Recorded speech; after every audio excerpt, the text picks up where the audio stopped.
늦은 시간에 홍예걸 선생님이랑 같이 촬영을 하고 나서 정말 오랜만에 다시 오게 된 것 같아요. 그래서 너무 재미있었고 또 앞으로 재밌는 시간을 같이 좀 보내고자 합니다. 추석을 어떻게 보내셨는지 잘 모르겠어요. 저 같은 경우에는 정말 가족들이랑 뒹굴뒹굴 정말 먹고 자고 잘 쉬었는데 제가 입병이 좀 자주 나는 편인데 잘 쉬면서 입병이 다 없어지고 그리고 잘 먹고 잘 자니까 정말 이전보다 덜 피곤해지는 거를 느꼈어요. 그래서 제가 논문을 여러 가지를 찾아봤었는데 혹시 이제 앞으로 독감 주사를 맞으실 분들이 있으실 거잖아요. 그래서 참 재밌는 논문을 저희 레지던트가 그때 발표를 했는데 독감 주사를 맞기 한 이틀 전이 되게 잠을 잘 자야 되는 시기라고 얘기를 하는 논문을 얘기를 했습니다. 그래서 독감 주사를 맞기 전 이틀 잠을 잘 자면 우리 몸의 상체가 더 잘 생성이 된다, 이런 논문이 있더라고요. 그래서 혹시 앞으로 주사를 맞으실 일이 있으신 분들 같은 경우에서는 내가 오늘 뭐 조금 무리했다, 컨디션이 안 좋다 하시는 경우에서는 주사를 맞지 마시고요. 조금 내가 하루 이틀 정말 컨디션이 좋고 잘 쉬었다, 잘 잤다 라고 생각이 되어지실 때 주사를 맞으시면 좋으실 것 같습니다. 처음 주제로 뭐를 할까 생각을 하다가 우아클 제 채널에도 올리기는 했는데 코로나와 독감 이 두 주제를 지난 2주 동안 제가 올렸었어요. 그래서 거기에서는 나오지는 않았지만 제가 늘 저희 레지던트들이나 여러분들한테 설명을 드리는 내용들을 좀 정리를 해드리고자 이렇게 준비를 해봤습니다. 요거는 이제 우리나라 질병관리본부 홈페이지에 들어가시면 이렇게 보실 수가 있어요. 그래서 오늘 발표로는 73명이 증가했다고 나와 있습니다. 그래서 제가 친구들이랑 되게 고민을 많이 했어요. 일주일 동안 많이 여행도 하고 또 다녀오시는 분들도 있고 그런데 확진자가 늘지 않을까 했었는데 생각보다 아직까지는 그래도 안정세를 유지를 하고 있는 것 같습니다. 보시면 서울, 경기 지역으로 환자가 계속 밀집되어 있는 거는 있고요. 그래서 늘 저희가 이런 데이터들을 보지만 우리나라나 다른 나라에서 소아들에 대해서는 어떠한 데이터가 있는지 이런 부분들이 이렇게 자세히 나와 있는 부분들이 없어서 제가 여러 나라들을 검색을 해 봤는데 그래도 국뽕이라고 하긴 좀 그렇지만 정말 우리나라 정부의 이 데이터가 정말 자세히 정리가 잘 되어 있더라고요. 그리고 미국이나 호주 부분도 정리가 잘 되어 있어서 이런 부분들도 같이 설명을 드리도록 하겠습니다. 독감 주사에 대해서는 말씀 주신 거 제가 조금 이따가 같이 말씀을 드릴게요. 그래서 보시면 우리나라 데이터인데요. 여기가 9세까지 잘랐고 10세에서 19세 이 두 연령군을 따져봤더니 전체 확진자 중에서 약 2% 정도가 0에서 9세, 그리고 6% 조금 안 되게가 10에서 19세입니다. 그리고 너무나도 다행이고 감사한 것은 사망자는 단 한 명도 없는 것을 보실 수가 있습니다. 이건 미국 데이터인데요. 말씀 주신 것처럼 코로나19는 여기 보시면 미국에서도 0에서 4세가 약 2%, 5세에서 17세가 7% 정도고요. 사망자는 미국 같은 경우에서는 케이스 자체가 너무 많기 때문에 그렇기는 하지만 보시면 다 각각의 사망자가 0.1% 미만인 것을 보실 수가 있습니다. 그래서 어린이들한테는 치명적이지 않은 경우가 더 많고 특히 건강한 아이들에 한해서 얘기고요. 그 다음에 걸려도 무증상인 경우가 더 많이 있는 것 같습니다. 이것은 호주 데이터인데요. 호주에서도 역시 0에서 9세, 10세에서 19세가 다른 연령대에 비해서 비율이 좀 적은 것을 보실 수가 있고요. 역시 사망자도 없는 것을 보실 수가 있습니다. 모든 논문들을 찾아보면 코로나는 어린이들한테 조금 덜 걸리는 것 같다, 아이들이 강한 것 같다, 걸려도 증상이 대부분 무증상이고 아니면 굉장히 가볍게 지나간다. 그래서 우리나라에 대한소아감염학회라는 학회가 있어요. 그래서 소아의 감염병을 연구하는 그런 학회가 있는데 거기서 자마라는 굉장히 유명한 저널에 논문을 실었는데 거기서도 얘기를 하는 것이 아이들은 증상 자체가 심하지가 않기 때문에 아이들을 어른이랑 똑같이 격리를 하고 이렇게 스트레스를 주기보다는 집안에서 굉장히 안전한 환경에서 잘 관찰을 하는 게 어쨌든 병이 무섭게 진행이 되지 않기 때문에 그게 더 좋겠다, 이런 결론을 내는 논문도 나왔었거든요. 그래서 어린이들이 조금 더 성인에 비해서는 유리한 부분들이 있는 것 같아요. 그러면 여기에서 이제 제가 말씀을 드리고 싶은데, 왜 어린이들은 코로나에 강할까요? 정말로 많은 논문들이 나오고 있고 많은 학설들이 있는데요.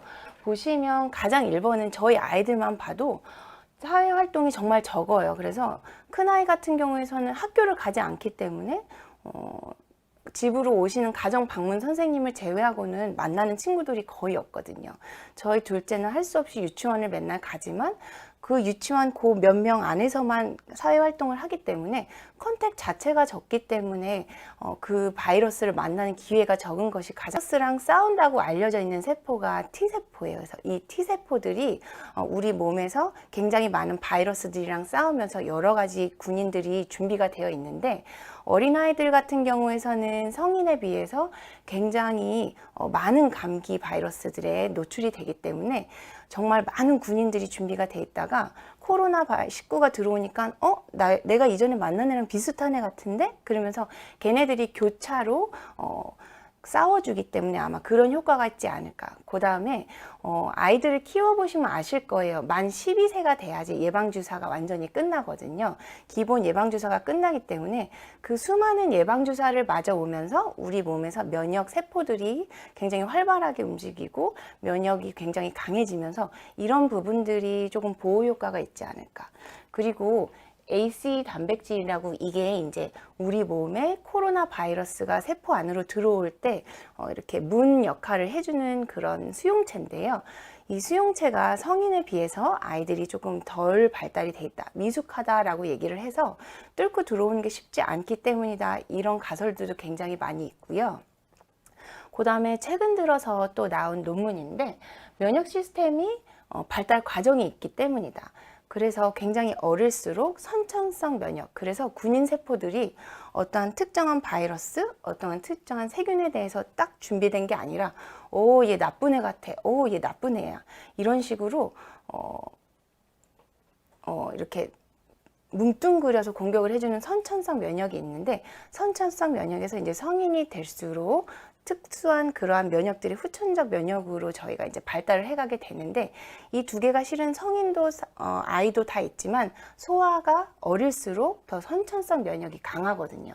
그렇기 때문에 이게 어떻게 보면은 조금 더 폭발적인, 굉장히 멋진 그렇게 돼서 사이토카인 스톰이라고도 들어보셨잖아요. 성인한테서 나오는 그런 폭발적인 면역이 반응이 생기기에는 아직 준비가 덜 된 미숙한 그런 면역 시스템이기 때문에 그렇지 않을까라는 이런 논문들도 요즘 나오고 있습니다.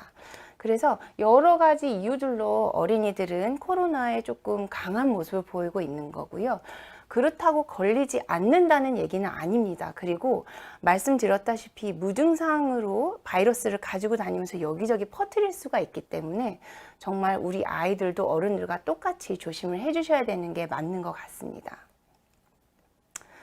여태까지 코로나 얘기를 했는데 이제 날씨가 어제 정말 추워졌더라고요. 그래서 제가 멋모르고 긴팔에 반바지를 입고 음식 쓰레기를 버리러 나갔다가 너무 추워서 바들바들 떨면서 들어왔는데, 그래서 그런지 오늘도 저 외래에도 독감 주사를 맞으러 많이 오셨더라고요.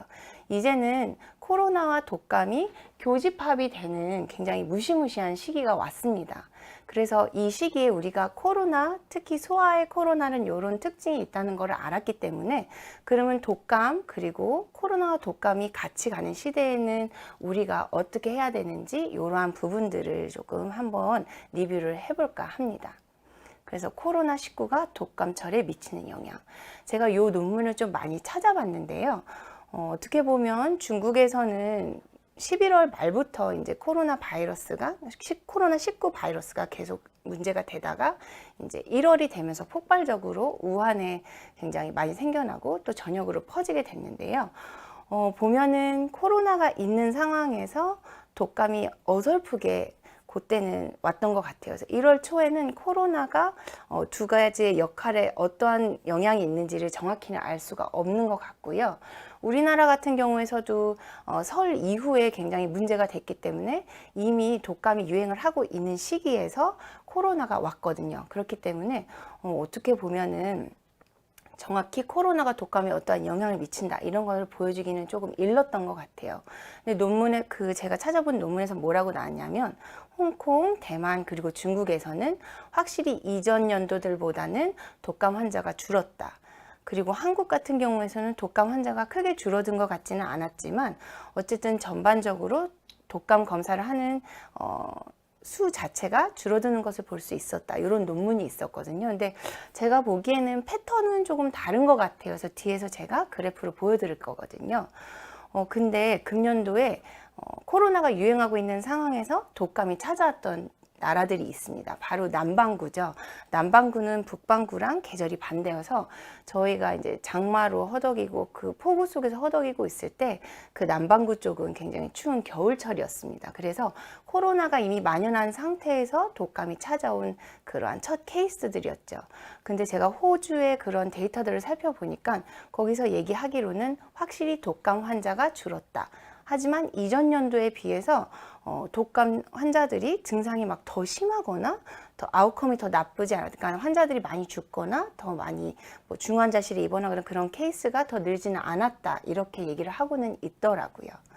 그래서 이제 우리나라는 독감이 유행하고 있는 시간 속에서 어쩌면은 세컨드 웨이브가 올지도 모르기 때문에 이 부분들에 대해서 잘 생각을 해 보셔야 될 것 같습니다. 요거는 이제 질병관리청에서 예방접종 도우미 사이트에 들어가시면 보실 수 있는 홈페이지예요. 그래서 제가 요거를 이렇게 따로 가지고 온 이유는 어린이 인플루엔자, 어르신 인플루엔자, 그리고 임산부 인플루엔자가 각각 있어요. 그래서 본인이 해당하시는 부분, 그리고 이제 어르신이나 또 임산부이신 분들은 여기를 클릭을 하시면 이제 어느 시에 어떤 구에 어떤 요거를 찾으시고 검색을 누르시면 가셔서 접종을 받으실 수 있는 병원이 쭉 나오게 돼요. 그래서 요 부분들을 한 번씩 살펴보시면 좋을 것 같고요. 여태까지는 만 5세까지만 접종을 해줬었습니다. 그런데 금년에는 만 18세 이하의 어린이라고 표현하기는 조금 기분이 나쁜 친구들이 있을 수 있는데 소아청소년들을 모두 그것도 무려 4가 예방주사를 통해서 지원을 해준다고 얘기를 하고 있기 때문에 금년에 꼭 챙겨주시는 게 좋을 것 같고요. 그 다음에 여기 보시면 재밌는 게 1회 접종, 2회 접종이 있어요. 그래서 보통 우리가 매년 독감 주사를 맞도록 되어 있는데 그건 1회 접종이고요. 6개월 이후부터 접종을 할 수 있는데 내가 태어나서 독감 주사를 처음 맞는다. 그런 분들은 또는 내가 이전에 맞았는지 잘 모르겠는데 이런 분들은 2회 접종을 하셔야 되는데 2회 접종은 만 9세 이전을 얘기를 합니다. 그래서 만 9세 이전에 접종력을 잘 모르시거나 태어나서 한 번도 독감을 맞은 적이 없는데 올해 처음 맞는다. 그런 경우에서는 2회 접종을 4주에서 한 달 정도 간격, 그러니까 이게 최소 기간이세요. 그래서 어떠한 사정에 의해서 뭐 한 달 반 만에 맞는다, 2달 반 만에 2차를 맞는다 전혀 상관없으시거든요. 제가 앞으로도 말씀을 드리겠지만 예방주사에서 되게 중요한 것은 최소 예방접종입니다. 그래서 최소 예방접종 기간보다 짧게 맞는 건 권고되지가 않고 그거보다 짧게 맞으셨으면 두 번째 맞은 거는 횟수에 치지 않아요. 근데 그거보다 조금 어떠한 상황에 의해서 길어지는 경우에서는 2차를 인정을 해주기 때문에 최소 접종 기간만 지켜주시면 되거든요. 그래서 1회 접종 기간과 2회 접종 기간에 해당되시는 분들은 맞춰서 주사를 맞으시면 좋으실 것 같고요. 우리나라에서는 질병관리청에서는 1월 1일이 포함된 주를 1주로 해서 그 다음 주는 2주, 그래서 누적으로 주수를 세고 있습니다. 그래서 요거는 9월 마지막 주 수요일 날 발표된 데이터여서 지난주는 저희가 추석이었기 때문에 업데이트가 안 됐는데 지난주가 39주 차였는데 39주차 발표를 보시면 약 1.3명 정도가 독감일 것 같다라고 의심이 되는 환자가 있었다고 그래요. 근데 여기 그래프 보시면 빨간색 그래프가 금년도예요. 그래서 금년도 그래프는 아직 1.3명, 뭐 1.5명 왔다 갔다 하고 있는데 이제 보시면은 작년에는 핑크색이었고요. 작년 겨울은 그 전에는 진한 파란색, 그 전에는 녹색. 그래서 매년 이렇게 다른 색깔로 표시가 되고 있어요. 근데 보시면 여기 금년도에는 다른 연도에 비해서 확실히 그래프가 아래쪽에 있는 것을 보실 수가 있어요. 그러면 우리가 작년에는 어땠는지를 살펴보시면, 작년에는 제가 핑크색이라고 말씀을 드렸잖아요. 비슷하게 독감이 출발을 했었습니다. 근데 어쨌든 어떠한 이유에서든 피크를 쳐야 될 때 굉장히 높은 피크를 치지 못하고 설 연휴가 있었던 요 근처에서 흐지부지 되면서 쭉 감소를 해서 굉장히 다른 해에 비해서 빨리 독감철이 끝났던 것을 보실 수가 있어요. 이게 참 손을 씻고 우리가 사회생활을 덜 하고 마스크를 쓰고 굉장히 어떠한 바이러스에 노출이 덜 된다는 거, 그리고 우리가 굉장히 철저하게 방역을 한다는 게, 개인 위생을 한다는 게 얼마나 여러 질환에 영향을 미치는지를 보실 수가 있는 되게 재미있는 그래프죠. 그래서 요거는 다시 이제 조금 자세히 살펴본 그래프인데요.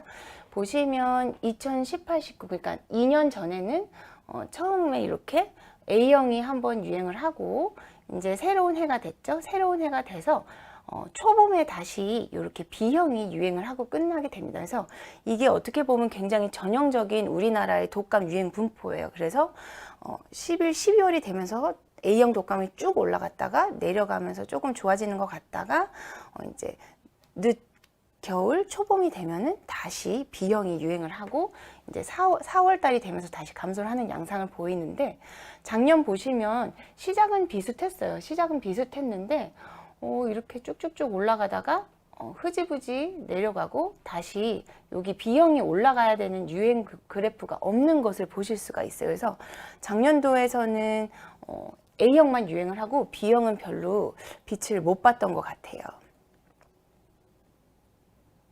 그래서 제가 이것도 질병관리청에서 찾은 건데요. 진짜 힘은 손을 씻을 때 생긴다서 마블 콜라보 질병 예방 캠페인. 정말 손을 열심히 쓰시니까 너무 많은 질환들이 예방이 되는 거예요. 기침을 할 땐 옷 소매로. 제가 애들 음식을 해주다가 손이 없어서 이렇게 기침하면 저희 큰딸한테 엄청 혼이 납니다. 꼭 예절을 지키라고 얘기를 하는데, 이렇게 소매가 없거나 민소매를 입은 경우에서는, 저 같은 경우에는 어깨 쪽에 대고 기침을 해서 되도록이면은 기침 비말이 튀지 않도록 얘기를 하고 있습니다. 흐르는 물에 비누로 손을 꼼꼼하게 씻어주시라고 얘기를 하고 있고요. 혹시 우아클에서 보셨을지 모르겠는데요. 30초를 씻으라고 얘기를 하는데 30초 제가 해보니까 되게 힘들더라고요. 그래서 저희 딸아이들이 알려준 얘기가 생일 축하합니다 노래를 2번 부르면 된다고 하더라고요. 그래서 저희 아이들은 한 번은 영어로, 한 번은 한국말로 부르고 있습니다. 그리고 뭐 씻지 않은 손으로 눈, 코, 입을 만지지 않는 이유는 혹시 손에 바이러스가 있는데 점막을 통해서 바이러스가 들어올 수가 있었기 때문이죠. 그리고 발열 호흡기 증상이 있는 사람들은 만나지 않는다. 특히 그런 사람들을 안 만나는 것도 중요하지만, 만약에 우리 아이가 또는 내가 열이 있다. 근데 뭔가 코로나는 아닌 것 같고 찝찝하다. 그런 경우에서는 열이 떨어지고 최소한 24시간 정도는 열이 없는지를 확인을 하시고 그 이후에 외출을 하실 것을 권고를 합니다.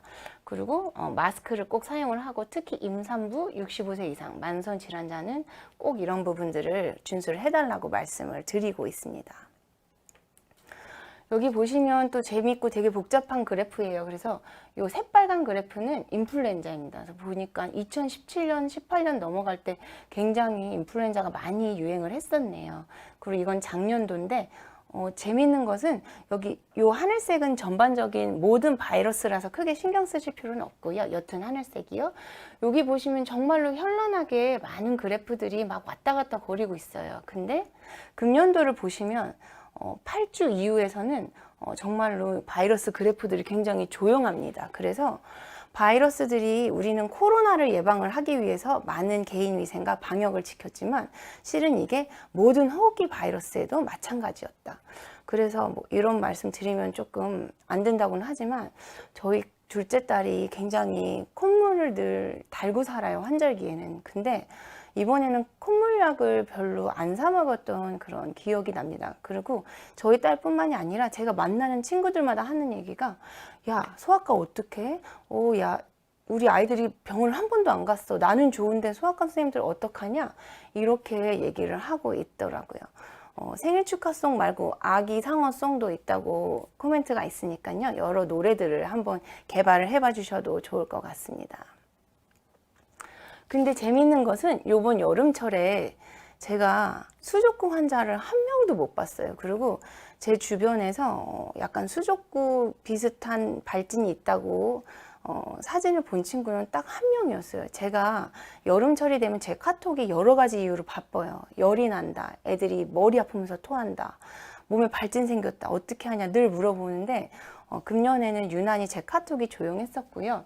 보시면 무균성 수막역 같은 경우에서도 이 파란색이랑 초록색은 진한 해들인데 금년 빨간색 정말 조용하게 밑에서 그래프가 깔려 있는 걸 보실 수가 있고, 수족구병도 마침 이렇게 보시면 밑에 그래프가 깔려 있습니다. 그리고 다행히 합병증이 동반된 수족구병은 없었던 것으로 보실 수가 있어요. 그래서 우리가 이번 여름철에는 물론 이거는 병원에 와서 검사를 받고 검사가 보고된 케이스이기 때문에 실은 열이 나거나 조금 아이들이 호흡기 증상이 있거나 뭔가 이전엔 우리가 병원에 자주 갔던 증상들로 병원에 자주 가지 못했기 때문에 조금 이러한 편차가 좀 있을 수는 있어요. 이게 아주 정확하다고 볼 수는 없을 것 같기는 하지만 어쨌든 분수대가 있지가 않고 분수대에서 늘 아이들이 놀면서 실은 그 분수물을 재활용을 하거든요. 새 물로 그 분수를 돌리지 않기 때문에 뭐 마트나 어디 광장 같은 데서 이렇게 올라오는 분수들 앞에서 막 노는 아이들을 보시면 좀 말려주시는 게 좋아요. 저희들끼리 이제 조금 저속한 말이지만 똥물이라고 얘기를 하거든요. 그래서 그 물을 계속 재활용을 하면서 여러 가지 바이러스가 섞인 물들을 아이들이 거기서 먹고 마시고 놀고 있기 때문에 그러한 부분들을 좀 피해 주셨으면 좋겠고, 어쨌든 그러한 부분들이 아이들이 안 하고 있기 때문에 굉장히 여러 가지 아이들한테 그리고 엄마들한테는 긍정적인 금년의 역할이 있지 않았을까 이런 생각을 하게 됩니다. 그래서 마지막으로 제가 말씀드리고 싶은 거는 흐르는 물에 비누로 꼼꼼하게 손을 씻어 주셨으면 좋겠고, 기침 예절 그리고 씻지 않는 손으로는 얼굴을 만지지 않으시고요. 아픈 증상이 있으실 때는 여러 가지 외출도 하시지 마시고, 그런 증상이 있다면은 그런 분들을 만나시지도 않는 게 좋을 것 같고요. 그 다음에 마스크를 꼭 쓰시고, 특히 사람들이 많은 곳이라거나 아니면 병원을 방문하실 때 그런 부분도 굉장히 잘 챙겨주셨으면 좋겠습니다. 금년에 왜 이렇게 독감 주사를 많이 맞으라고 할까요? 독감 주사를 맞으면 코로나가 예방되고 우리가 흔히 앓는 감기들이 다 예방이 될까요? 절대 아닙니다. 코로나를 예방해주지 않고 감기를 예방해주지 않습니다. 금년에 독감 주사를 맞으려고 하는 말씀을 많이 드리는 이유는, 제가 개인적으로 생각을 할 때는 실은 코로나19 증상이랑 독감 증상이랑 조금 헷갈리는 경우가 많이 있어요. 예를 들면은 열이 굉장히 많이 난다든지, 목이 많이 아프다든지, 호흡기 증상이 있는다든지, 그리고 독감 인플루엔자 B타입 같은 경우에서는 배 아픈 증상들이 굉장히 많은데, 코로나 중에서 코로나 호흡기 증상이 하나도 없었는데 열이 나고 배가 아파서 병원에 가고 맹장염인 줄 알아서 수술 준비를 했는데 알고 봤더니 코로나19였다, 이런 얘기가 있었거든요. 그래서 우리가 어떻게 보면은 두 가지를 구분하는 데 있어서, 예를 들면 우리가 독감 주사를 맞으면 독감에 안 걸리거나 걸려도 증상이 굉장히 상대적으로 가볍게 지나가기 때문에 코로나에 대해서 조금 더 변별력을 가질 수 있어서, 어떻게 보면 의료진들의 노력이 코로나19에 걸려서 치료해줘야 되는 곳에 더 집중이 될 수 있다. 그리고 독감에 조금 더 마음을 놓을 수가 있다. 그리고 논문에 따라서는 뭐 상관없다, 아니면 더 심하다, 이런 얘기가 있지만 코로나랑 독감이 같이 걸린 경우에서는 더 안 좋다는 얘기도 있는 논문이 있기 때문에 이러한 많은 부분들을 저희가 예방을 하기 위해서 반드시 독감 주사를 맞으라고 얘기를 하고 있고, 저는 어쨌든 고위험군 의료진이기 때문에 추석 직전에 맞았습니다. 근데 CDC에서는 독감 주사를 9, 10월 정도에 맞으라고 얘기를 하고 있고, 우리나라 질병관리청에 보시면 10월, 11월에 맞으라고 얘기를 하고 있어요.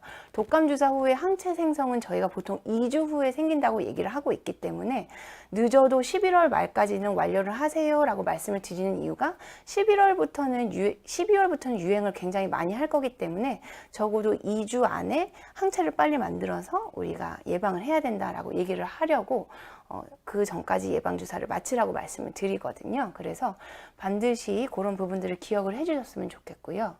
독감 주사를 맞고 독감에 걸렸어요 라고 얘기를 하시는 분들이 있어요. 근데 많은 이유가 있는데, 첫째는 아까 딸기 80님도 말씀 주셨지만 독감 주사 후 항체 생성 시기 2주기 때문에 주사를 맞고 2주 안에 만약에 독감 바이러스를 만나게 되면은 내가 맞았음에도 불구하고 독감 주사가 걸릴 수가 있습니다. 그리고 만약에 내가 컨디션이 좀 안 좋았다. 앞에서 말씀드렸지만 잠을 충분히 못 자고 너무 피곤했을 때는 우리 몸의 면역 반응이 정상보다 좀 덜 일어날 수 있기 때문에 효과가 좋지 않다고 그래요. 그래서 우리가 독감 주사를 맞고 항체가 생성될 확률을 논문마다 다르지만 60에서 80%를 보고 있고 성인보다는 소아가 조금 덜 생성될 수 있다. 이런 부분들이 있기 때문에 100% 모두가 항체가 생기는 게 아니에요. 그렇기 때문에 그 부분들의 환자분들이 걸리실 수가 있고, 그 다음에 내가 아팠거나 아니면 만성 질환이 있거나 어떠한 이유에서든 면역 반응이 충분히 일어날 수 없는 상황에서 독감이 걸리게 됐을 경우에서는 독감 증상이 나타나실 수가 있기 때문에 여러 가지 원인에 의해서 독감 주사를 맞아도 독감에 걸리실 수가 있습니다. 보통 코로나 바이러스는 저희가 뭐 얘기가 많잖아요. 택배에 묻었을 때는 몇 시간, 10시간 이내에서는 없어진다. 어떤 환경에서는 몇 시간이에요. 근데 대부분 바이러스들은 바이러스랑 세균의 가장 큰 차이점이 뭐냐면요. 바이러스는 혼자서 살아갈 수가 없습니다. 어떠한 환경이 있어야 되고, 어떠한 내가 살아남을 수 있는 숙주라든지 여러 가지 그러한 환경이 구비되어 있어야지 살아남을 수 있지만 세균은 여러 가지 방법으로 혼자 살아남을 수 있다는 그런 차이가 있기 때문에 바이러스 같은 경우에서는 보통은 저희가 2, 3일 안에는 사멸될 수 있다고 얘기를 하고 있고요. 그렇기 때문에 여러 가지 환경, 따뜻하고 습윤하고 환경이 좋으면 더 오래 살 수 있지만 택배에서도 제가 읽기로는 6에서 10시간이면 택배 상자 안에 위에 있던 것들은 바이러스가 감염력이 떨어진다. 이런 얘기가 있기 때문에 택배도 한 번은 조금 알코올 스프레이 같은 걸로 소독을 하시고 뜯으셨으면 좋을 것 같고요. 독감 주사를 맞고 감기에 잘 안 걸린다는 말씀도 가끔은 하시는데 저도 아마도 우리 몸의 면역 체계가 같이 여러 가지 바이러스에 준비가 되어 있어서 그렇지 않을까라는 생각을 해보게 됩니다. 독감 바이러스는 제가 이렇게 슬라이드로 준비를 하지는 않았는데요. 독감 바이러스는 종류가 A형, B형, C형, D형 이렇게 4가지가 있어요. 근데 사람들한테 굉장히 많이 문제가 일으켜진다고 얘기를 하는 거는 A형이랑 B형이에요. 그래서 A형 같은 경우에서는 B형에 비해서 조금 더 빨리 자기네 유전자를 막 변형을 시켜서 사람 몸의 면역 체계들을 잘 피한다고 알려져 있고요. 제가 2009년도에 인턴을 했었는데 2009년도 겨울에 응급실 차출이 돼서 뭘 했었냐 하면은 독감 검사하고 독감 환자들한테 타미플루를 나눠줬던 일을 했었어요. 그래서 그때 신종플루라고 얘기를 하고 있죠. H1N1이라고 A형 독감 바이러스 위에 이렇게 여러 가지 단백질들이 있는데 H랑 N 단백질들이 여러 가지 종류가 있어요. 그래서 그것들의 번호를 따서 여러 가지 조합들을 만들어낼 수가 있는데 H1N1이 신종플루라고 2009년에 얘기를 했던 신종입니다. 그때 생겼는데 실은 이젠 더 이상은 신종이 아니에요. 그래서 이제는 이렇게 계절 독감화 됐고 H1N1이 금년에도 유행을 할 거라고 예측을 하고 있고요. 그 다음에 H3N2가 몇 년째 계속 유행을 한다고 예측을 하고 있어요. 그래서 WHO 같이 굉장히 큰 기관에서 2, 3월이 되면은 금년에 유행할 게 뭐다라고 예측을 해서 저희가 이제 발표를 해요. 이 아이들이 유행을 합니다. 이 바이러스에 대해서 독감 주사를 만드세요. 그러면 여러 회사에서 열심히 그거에 대해서 독감 주사를 만들게 되죠. 근데 3가랑 4가 2가지가 있어요. 그래서 4가는 A형 2개, B형 2개. 3가는 A형 똑같은 2개, B형 2개 중에서 하나 해서 3가지를 만들게 되는데 보통 계속 지금 몇 년째 A형은 H1N1, H3N2를 가지고 만들고 있고 B형 같은 경우에서는 야마가타, 빅토리아 2개 중에 하나예요. 그래서 어떻게 보면 동전 뒤집기죠. 어느 게 더 많이 유행을 할까라고 해서 이제 예측을 해서 3가에는 그 둘 중에 하나가 들어가고 4가는 2개 다가 들어가는데 이제 이 3가 중에 둘 중에 하나가 유행하는 확률이 실은 50, 1, 2%, 40 후반. 그래서 거의 비슷비슷하게 유행을 하고 있다고 얘기를 해요. 그래서 다행히도 금년에는 사과를 우선적으로 맞추기 때문에 그래서 사과 백신이 빨리 품절될 거다라는 얘기도 있거든요. 그래서 저는 개인적으로는 10월 중순 정도에 맞추시는 게 좋을 것 같고 10월 초에서 중순에서 이제 병원에 가셔도 독감 주사를 맞으시면 될 것 같아요. 그리고 신종플루는 뭐 조금 많은 안타까운 얘기들이 많이 있었죠. 그래서 성인들도 많이 돌아가셨고 유명한 사람들도 많이 돌아가셨고 근데 금년도 유명하신 분들도 많이 걸리고 트럼프 대통령이 10월 초에 걸렸다 그러더라고요. 그래서 사망자도 많을 수 있는데 어쨌든 독감도 그렇고 코로나19도 그렇고 두 개의 공통점은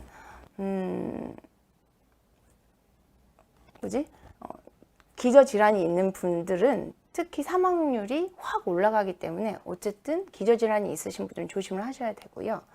독감 주사를 저희가 맞을 때 감기에 걸렸어요 라고 얘기를 하시는 분들이 있어요. 그래서 콧물, 기침 조금 있다, 목이 조금 아파요 하실 때 저는 맞춥니다. 근데 만약에 조금 시간이 있으면은 한 2, 3일 정도 증상이 좋아지시고 한 일주일 후에 다시 맞죠 이렇게 얘기를 하거든요. 근데 열이 있으면 안 맞으셔야 돼요. 왜냐하면 저희가 독감 주사를 맞고 독감양 증상, 그래서 flu-like symptom이라는 질병명이 아예 있어요. 그래서 독감 주사를 맞고 꼭 독감 주사를 맞은 것처럼 아픈 친구들이 있거든요. 그래서 어른들도 그렇고요. 그래서 독감 주사 맞고 죽을 뻔해서 이제 안 맞아요 라고 하시는 분들도 있는데 그렇기 때문에 열이 있는 경우에서는 이게 독감 때문에 열이 있는 건지 감기 때문에 열이 난 건지 저희가 몰라서 열이 있을 때는 안 맞으시는 게 좋고요. 뭐 7도 초반으로 미열이 조금 있는데 아이가 너무 쌩쌩하고 컨디션 괜찮은데 조금 기침한다. 맞으셔도 되실 것 같습니다. 그리고 타미플루 같은 경우에서는 얘기가 많았어요. 특히 아이들이 먹고 배가 아프고 막 토하는 경우가 너무 많이 있어서 작년에 먹는 형태 말고 링거 형태로 맞는 오세타미 독감 주사약 치료제가 나왔거든요. 그래서 근데 그거의 약간 한계는 너무 어린 아이들 같은 경우에서는 링거를 잡기가 쉽지 않아서 효과는 굉장히 좋아요. 한 번만 맞으면 한 방에 끝나기 때문에 보통 주사 맞고 반나절 있으면 증상이 대부분 좋아지신다 그러거든요. 그래서 여러 가지 옵션들이 있기 때문에 치료를 하실 때는 이제 선생님들이랑 충분한 상담을 하시면 좋으실 것 같고요. 그 다음에 코로나19 때문에 다기관 염증 증후군이 생겨났다는 기사를 실은 저도 조금 아까 봤어요. 근데 다기관 염증 증후군에 대해서는 제가 우아클에 잠깐 설명을 했었는데 그때는 감사하게도 우리나라에는 케이스가 없었고 두 명 의증 환자들이 있었는데 아니라고 그때는 발표를 했는데 오늘 다시 기사에서 났던 2명이 맞다고 한 아이 중에 1명은 실은 그때 의사 환자 중에 하나였는데 코로나 검사에서 음성이 나와서 아니라고 얘기를 했었는데 다시 한참 지난 후에 검사를 했더니 코로나가 맞았다고 그러더라고요. 그래서 그 친구가 다시 다기관 염증 증후군 환자로 얘기가 됐고 그 친구가 이제 11살 친구고 12살 친구도 코로나 환자랑 접촉력이 있어서 다기관 염증 증후군 로 분류가 됐다고 그래요. 그래서 어쨌든 우리나라도 이제 최근 들어서 2명 환자가 생겼기 때문에 조금 조심을 하셔야 될 것 같고 코로나 중에서 이제 나이가 어린 친구들보다는 조금 10대에서 많이 생기는 경향이 있는 것 같아요. 그래서 가와사키병이랑 굉장히 양상이 비슷하지만 조금 다른 부분들이 있어서 제가 우아클에 가와사키병이랑 다기관 염증 증후군에 대해서 올려놓은 영상들이 있어요. 그래서 그거를 한번 보시면서 조금 차이점을 한 번씩 염두에 두셨으면 좋겠고 아이가 막 열이 나는데 뭐 코로나 양성 환자를 만났다거나 아니면 접촉력이 있는데 막 눈이 빨개지고 발진이 나고 입술이 빨개지면서 저희가 흔히 얘기하는 가와사키랑 비슷한 증상이 나타난다. 그럴 경우에서는 빨리 1339에 전화를 하시던지 아니면 의료기관에 방문을 하셔서 여러 가지에 대해서 저희가 미리 준비를 하셨으면 좋겠고요. 백신이 빨리 나왔으면 좋겠어요. 지금 뭐 러시아에서는 이미 뭐 백신을 접종을 하고 있다 이런 얘기가 있는데 백신이랑 제가 늘 이제 저희 레지던트들한테 얘기를 해요. 백신과 약의 차이점이 뭐냐면요. 백신 같은 경우에서는 건강한 사람들이 혹시나 모르게 그 병에 걸릴지도 모르기 때문에 혹시 걸렸을 때 아플까봐 건강한 사람이 맞는 거예요. 치료제 같은 경우에서는 너무 아파서 어떻게 보면은 뭐 심하면 사망에 이를 굉장히 위험한 상황에 있는 사람들이 그것을 약을 맞거나 뭐 먹거나 해서 병에서 자유로워지기 위해서 시행을 하는 거예요. 그래서 두 개의 차이점이 뭐냐면 아픈 사람한테 주느냐, 건강한 사람한테 안 맞아도 되는데 주느냐. 그렇기 때문에 어떻게 보면은 치료제 같은 경우에서는 제가 아프고 여러 가지 상황들이 있을 때 여러 가지 그 합병증이라든지 약에 대한 부작용들을 내가 위험성을 안고 먹고 맞고 해서 그 병이 낫는 부분들이 있지만 건강한 사람들이 그 병에 안 걸릴 수 있는 확률이 더 많은데 혹시나 몰라서 그거를 맞는데 그 주사를 맞았을 때 또는 그 백신을 어떻게 뭐 흡입했든지 했을 때 부작용이 생겼다. 그러면 이 사람은 그 병에 안 걸릴 수도 있는데 백신을 맞음으로써 아플 수가 있는 거예요. 그래서 어떻게 보면 안정성 문제가 굉장히 큰 문제이기 때문에 여러 가지 안정성의 입증이 굉장히 중요하고 지금 상황이 너무 시급한 상황이라서 임상 여러 가지 단계들을 생략하고 넘어가지고 하고 있다고 얘기를 하고 있어요. 그래서 실은 누가 저한테 얘기를 하더라고요. 야, 너 코로나 백신 나오면 맞을 거야? 근데 솔직히 말씀드리면 저는 만약에 러시아에서 맞고 있는 백신이 우리나라에 수입돼서 의료진 먼저 맞아라? 그러면은 저는 자신 있게 맞을 자신은 실은 없어요. 근데 제 주변에 코로나 백신 임상 연구를 하신 분들이 있더라고요. 참여하신 분들이 있는데 그분들이 굉장히 지금 건강하게 잘 계시기 때문에 어쨌든 지켜봐야 될 것 같고 추이를 좀 봐야 될 것 같습니다. 그래서 CDC에 되게 높으신 분이 이런 말씀을 하셨더라고요. 백신이 아직 개발이 안 됐기 때문에 가장 좋은 예방은 지금 마스크다라고 얘기를 하고 있습니다. 근데 맞아요. 저도 실은 마스크 쓰는 게 너무 지치고 화장 다 묻고 여기 맨날 여드름 생기고 그래서 제가 맨날 저한테 오는 친구들한테 진료를 보고 사탕을 주는데 이 아이들이 사탕을 먹고 싶어 하는데 마스크 때문에 사탕을 못 먹는 거예요. 그래서 다 까서 이 안에서 먹고 있습니다. 그래서 어쨌든 제가 굉장히 길게 오늘 강의를 오늘 준비한 주제들을 말씀을 드렸는데 어쨌든 코로나에 우리 아이들은 성인에 비해서는 조금 강한 면이 여러 가지 이유에 의해서 있는 것 같다. 하지만 걸린다고 무조건 다 건강하지는 않다. 어떠한 여러 가지 이유에 의해서 아플 수도 있고 결과가 안 좋을 수도 있기 때문에 최대한 개인 예방 수칙과 방역을 잘 지키자. 그리고 독감과 코로나가 같이 있는 경우 우리나라는 두 개가 같이 겹치는 첫 계절이기 때문에 제대로 붙는 첫 계절이기 때문에 금년에 추이를 좀 봐야 되지만 어쨌든 우리가 여러 가지 개인 방역으로 바이러스들이 덜 걸리는 건 맞기 때문에 독감도 덜 걸릴 거라고 생각은 되지만 만약에 걸렸을 때의 결과가 혹시나 안 좋을 수도 있어서 맞을 수 있으면 독감 주사를 맞자. 그리고 10월 중순에서 11월까지는 좀 맞는 게 좋을 것 같다. 늦어도 11월 말까지는 주사를 완료해 주십시오. 이 정도로 제가 말씀을 드리고 싶고요. 제가 첫 시간이라서 너무 두서없이 막 왔다 갔다 하면서 말씀을 드렸던 것 같은데요. 제가 다음번에는 기침에 대해서 조금 준비를 해보려고 하고요. 혹시 예를 들면은 여러 가지 검색들을 통해서 나는 이렇게 하라고 얘기를 했는데 의사 선생님들은 그렇게 하지 말고 이렇게 하라고 했어요 라는 부분들이 있거나 궁금하신 부분들이 있다면은 조금 댓글을 통해서 남겨주시면 더 재밌게 같이 준비를 해볼 수 있을 것 같습니다. 어떤 부모님의 애가 코로나 걸렸는데 자기 안 걸리겠다고 간호를 안 할 부모는 없겠죠. 그래서 저도 저희 아이들을 보면은 너무 안쓰러워요. 어쩌면 이제는 마스크 쓰는 게 너무 당연해진 아이들을 보면서 안타까운 부분들도 있고 그런데 우리가 같이 이거를 잘 이겨나갔으면 좋을 것 같습니다.